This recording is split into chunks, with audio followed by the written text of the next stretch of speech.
A'udzu billahi minasyaitonir rajim. Bismillahirrahmanirrahim. Alhamdulillahirabbil alamin. Allahumma shalli ala sayyidina Muhammad wa ala ali sayyidina Muhammad. Segala puji bagi Allah Subhanahu wa taala yang telah menyempurnakan agama Islam sebagai pedoman hidup yang mengatur seluruh aspek kehidupan manusia, dari bangun tidur hingga mengurus jenazah. Salawat dan salam semoga tercurah limpahkan kepada Rasulullah SAW, teladan utama dalam ibadah, muamalah dan akhlak. Tiga praktik ibadah yang sering kita pelajari dalam fikih amaliyah, di antaranya penyembelihan hewan atau dhabihah, pengurusan jenazah, dan khutbah atau ceramah. Bukan sekedar rutinitas lahiriah, melainkan sarana untuk menumbuhkan nilai ihsan, tanggung jawab dan dakwah dalam diri seorang muslim. Mari kita renungkan makna dan hikmahnya. Yang pertama adalah dhabihah, sembelihan yang syar'i. Dhabihah adalah bentuk ketaatan total kepada Allah dalam hal yang paling mendasar, makanan. Islam tidak hanya mengatur apa yang boleh dimakan, tetapi juga bagaimana cara mendapatkannya. Setiap tetes darah yang mengalir dari sembelihan syar'i adalah simbol penyucian diri dan pengakuan bahwa hidup dan mati hanya untuk Allah. Allah Subhanahu wa taala berfirman, maka makanlah dari hewan yang disebut nama Allah ketika menyembelihnya, jika kamu beriman kepada ayat-ayatnya. Quran Surah Al-An'am ayat 118. Dalam faktor dhabihah, kita diajarkan tentang ketelitian, kasih sayang terhadap hewan, dan keikhlasan niat.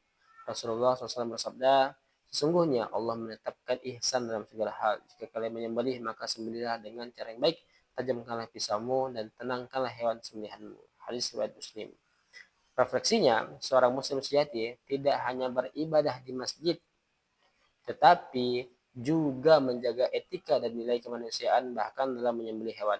Inilah bukti bahwa Islam adalah agama rahmat, kasih sayang untuk seluruh alam. Yang kedua adalah tentang praktek pengurusan jenazah. Mengurus jenazah adalah ibadah sosial yang agung karena ia menyentuh sisi kemanusiaan dan ukhuwah yang paling dalam. Saat kita memandikan, mengafani, menyolatkan, dan menguburkan jenazah, sesungguhnya kita sedang berhadapan langsung dengan realitas kematian. Sesuatu yang pasti namun sering dilupakan. Rasulullah SAW bersabda, ziarahilah kubur karena ia akan mengingatkanmu kepada kematian. Hadis riwayat Muslim. Refleksi spiritual dari praktik ini sangat kuat. Ketika kita memandikan jenazah, hati kita diajak merenung. Suatu saat tubuh kita pun akan dimandikan.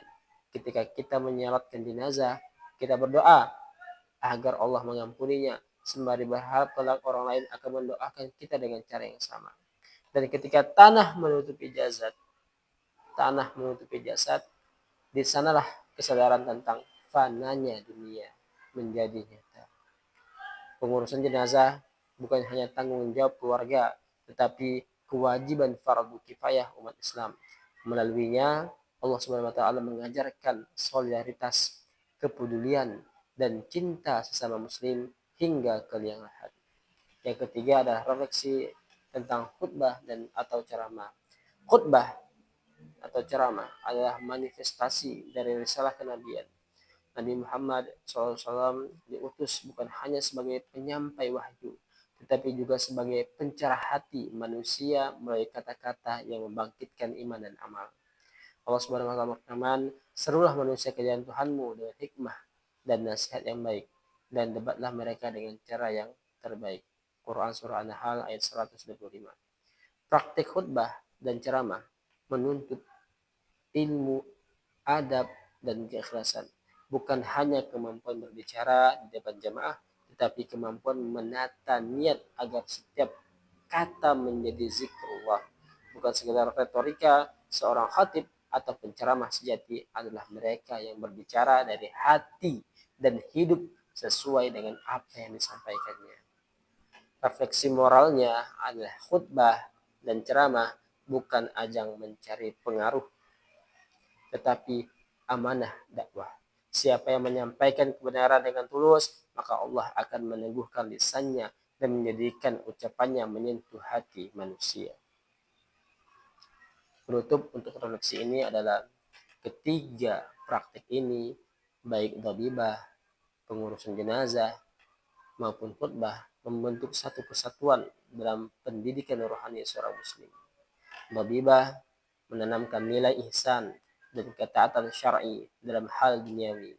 Pengurusan jenazah menumbuhkan kesadaran spiritual akan kematian dan kepedulian terhadap sesama. Khutbah dan ceramah melatih tanggung jawab moral dan intelektual untuk menyampaikan kebenaran kepada umat. Jika ketiganya dihayati dengan sungguh-sungguh, maka seorang muslim akan tumbuh menjadi pribadi yang peduli dan berdakwah dengan hikmah. Inilah tujuan sejati dari pembelajaran praktik ibadah, membentuk manusia yang beriman, berilmu, dan beramal dan berakhlak mulia. Ya Allah, jadikanlah kami termasuk orang-orang yang mendengarkan nasihat dan mengikuti yang terbaik darinya. Amin ya rabbal alamin. Demikian yang bisa saya sampaikan, dan selebihnya saya mohon maaf. Assalamualaikum warahmatullahi wabarakatuh.